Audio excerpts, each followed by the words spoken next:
इतिहास के अलग अलग दृष्टिकोण होते हैं, जैसे सत्य के। अंतर इस बात से पड़ता है कि आप किसके मुख से सुन रहे हैं। आपको कभी न कभी मन किया होगा ये जानने का कि कुछ ऐतिहासिक नायक वास्तव में दिखते कैसे थे।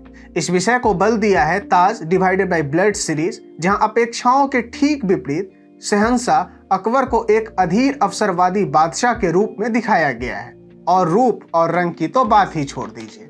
नमस्कार, टीएफआई इतिहास एवं संस्कृति पर आपका स्वागत है और मैं प्रत्युष माधव प्रयास करूंगा बताने के कि अकबर का वास्तविक रूप क्या था और क्यों वो ऐसे बिल्कुल नहीं थे जैसे उन्हें चित्रित किया गया है। बॉलीवुड ने इतिहास का कम ही चित्रण किया है, परंतु जितना भी किया है उसमें मुगलों के लिए विशेष प्रेम देखने को मिला है। इसमें भी अकबर की ऐसी छाप छोड़ने का प्रयास किया गया है जैसे ये ना होते तो भारत का अस्तित्व ही ना होता। बॉलीवुड में अकबर को प्रमुख रूप से 3 बार विशिष्ट रूप से चित्रित किया गया है। एक तो सर्वप्रथम पृथ्वीराज कपूर ने किया, जब 1960 में मुगले आजम में इन्होंने अकबर की भूमिका को आत्मसात की थी। परंतु वर्षों बाद एक नया ही रूप देखने को मिला जब आशुतोष गोवारिकर ने जोधा अकबर में ऋतिक रोशन को बतौर अकबर के रूप में पेश किया और अधिकांश लोगों में यह भ्रम फैल गया कि अकबर कहीं न कहीं ऐसा ही दिखते थे।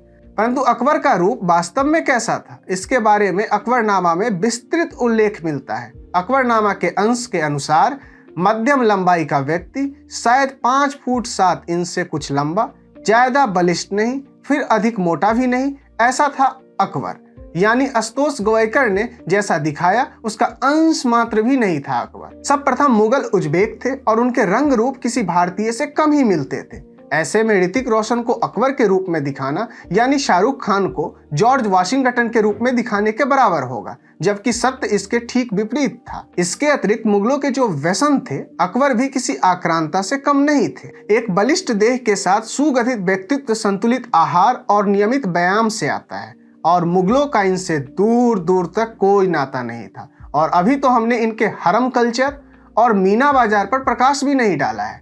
इनके विपरीत ठीक इनके विरोधियों, विशेषकर महाराणा प्रताप के बारे में जितने भी संस्मरण आते हैं उन सब में एक बात समान है। महाराणा न केवल हष्ट पुष्ट थे, अपितु उनका व्यक्तित्व ऐसा था कि कोई भी उन्हें अनदेखा नहीं कर सकता था। कभी कभी तो ऐसा लगता है जिसे महाराणा प्रताप बनाया जाना चाहिए था, उसे सेक्युलरिज्म के प्रभाव में जानबूझकर अकबर बना दिया गया। तो जब अकबर रूपवान नहीं था और न ही बलिष्ठ, तो फिर महान भी नहीं होगा, है ना? होता भी कैसे? वह ठहरा अंगूठा छाप। इसके अतिरिक्त यदि वह इतना ही महान था तो चित्तौड़ ने उससे विद्रोह क्यों किया और क्यों महाराणा प्रताप जैसा योद्धा को चाहकर भी अकबर परास्त नहीं कर सका? वास्तव में अकबर कैसा था, इसे बताने के लिए अकबरनामा ही पर्याप्त है।